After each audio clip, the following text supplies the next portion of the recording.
Nombre, chapitre 32. Les fils de Ruben et les fils de Gad avaient une quantité considérable de troupeaux, et ils virent que le pays de Jaézer et le pays de Galaad étaient un lieu propre pour des troupeaux.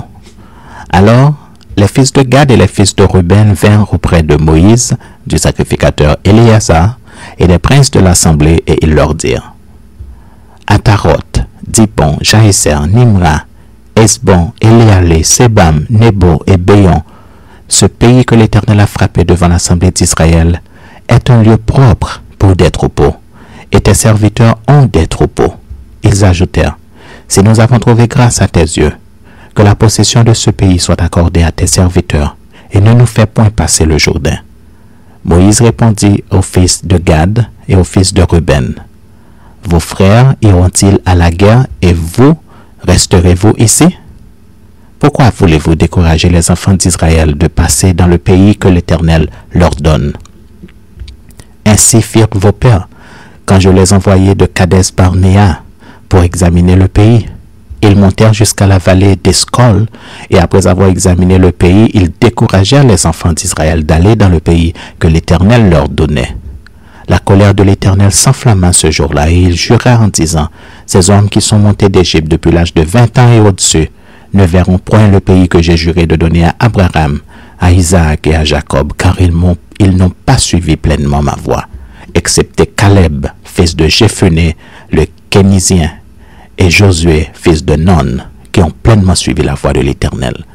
La colère de l'Éternel s'enflamma contre Israël, et il les fit errer dans le désert pendant 40 années, jusqu'à l'anéantissement de toute la génération qui avait fait le mal aux yeux de l'Éternel. Et voici, vous prenez la place de vos pères comme des rejetons d'hommes pécheurs pour rendre la colère de l'Éternel encore plus ardente contre Israël.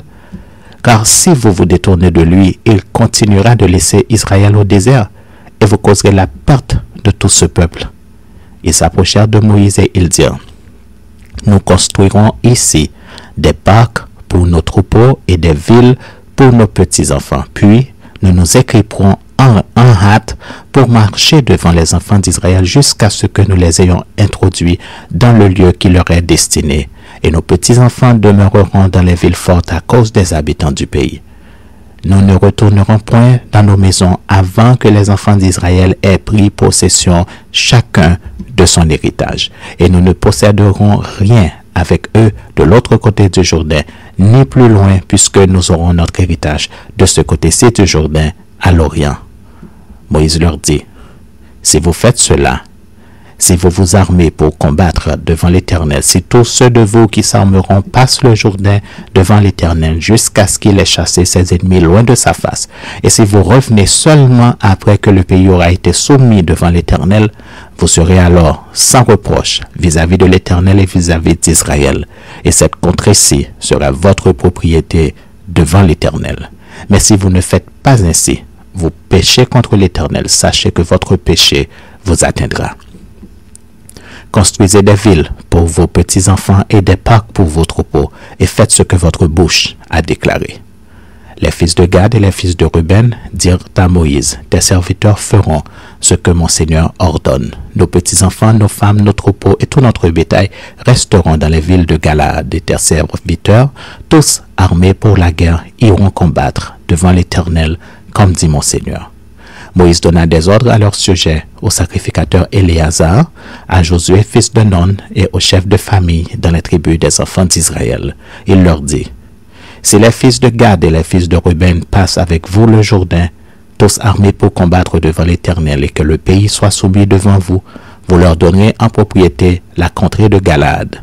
Mais s'ils ne marchent point en armes avec vous, qu'ils s'établissent au milieu de vous dans le pays de Canaan. Les fils de Gad et les fils de Ruben répondirent: Nous ferons ce que l'Éternel a dit à tes serviteurs. Nous passerons en armes devant l'Éternel au pays de Canaan, mais que nous possédions notre héritage de ce côté-ci du Jourdain.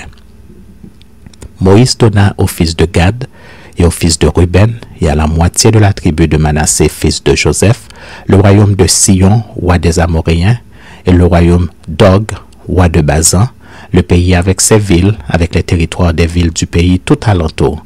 Les fils de Gad bâtirent Dibon, Ataroth, Aroïère, Ataroth, Chophan, Jaézer, Jogbéha, Beth Nimra et Beth Haran, villes fortes, et ils firent des parcs pour les troupeaux. Les fils de Ruben bâtirent Hesbon, Éléalé et Kirjataïm, Nebo et Baal-Méon, dont les noms furent changés, et Sibma, et ils donnèrent des noms aux villes qu'ils bâtirent. Les fils de Makir, fils de Manassé, marchèrent contre Galaad et s'en emparèrent. Ils chassèrent les Amoréens qui y étaient. Moïse donna Galaad à Makir, fils de Manassé, qui s'y établit. Jaïr, fils de Manassé, se mit en marche, prit les bourgs et les appela bourgs de Jaïr. Nobak se mit en marche, prit Kenat avec les villes de son ressort et l'appela Nobak, d'après son nom.